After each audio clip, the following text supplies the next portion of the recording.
experimental robot surgeon can operate without human help. Doctors are being replaced.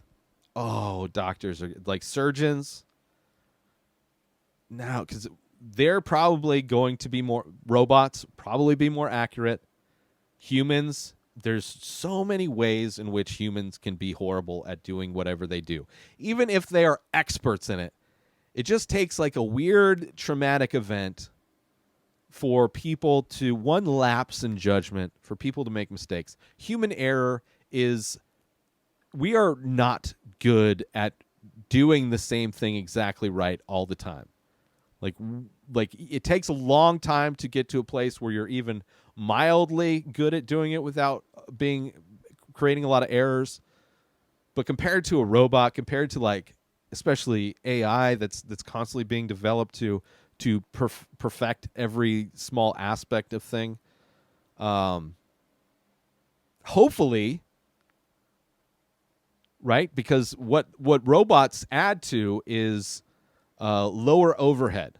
So, of course, people being without jobs, obviously. So there's going to be a complete industry where humans doing surgeries, they're going to have to go to other countries probably.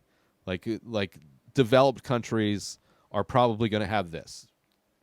Hopefully, which I'm sure it won't, what this is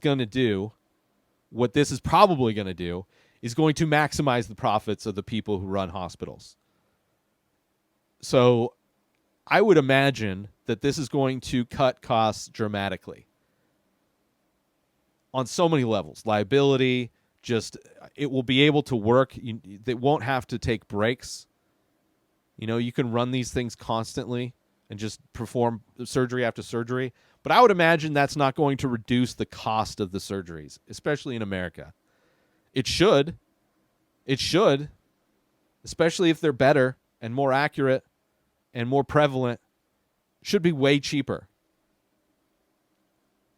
because it's cheaper for the people providing the service. Instead of paying a bunch of surgeons a shitload of money, you have a few robots and you just maintain them. You have far less people working there, far less surgeons. And eventually the robots will just pay for themselves. And a lot of these robots are getting so cheap anyway because they're being used for everything.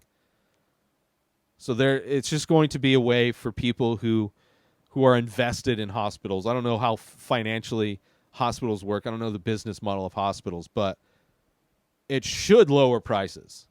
But what's probably going to happen is the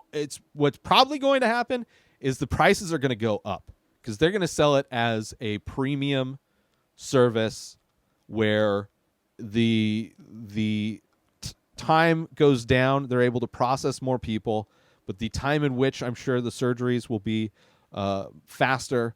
The likelihood of things going wrong will probably decrease. So like their liability insurance will probably be less. So overall, the hospitals are going to be spending far less money in so many different ways. And on top of that, they will probably charge a higher price to people. That's what's probably going to happen. What should happen is these robots being placed in all over the country in low-income places where there aren't surgeons around. And they should be super inexpensive. Like all of this technology should be used to help humans survive. And part of that is being able to afford medicine and medical care. But that's not the country we live in. We live in a capitalist society that cares about profit, and these businesses want to maximize profit. And when they find a way to eliminate having to pay a bunch of humans, they will. And they will pocket that extra income. CEOs don't take pay cuts. Businesses are required to make more and more money, not less, not like a steady line. So when they charge the same and the overhead goes down, their stock prices are going to skyrocket, and all the people that own stock are going to get a big payday. And the majority of people who are poor, who could probably benefit from some inexpensive surgeries will end up fitting the bill out of pocket, people still going bankrupt for medical procedures. But what should happen is lower prices. That's like if society ran correctly, then that would mean that, just medical care is just going to get so cheap that it would be effortless for the government to pay for it. Just take like 1 second of the Pentagon's budget, just like whatever they spend every second would probably be able to pay for a year's worth of these robots being maintained.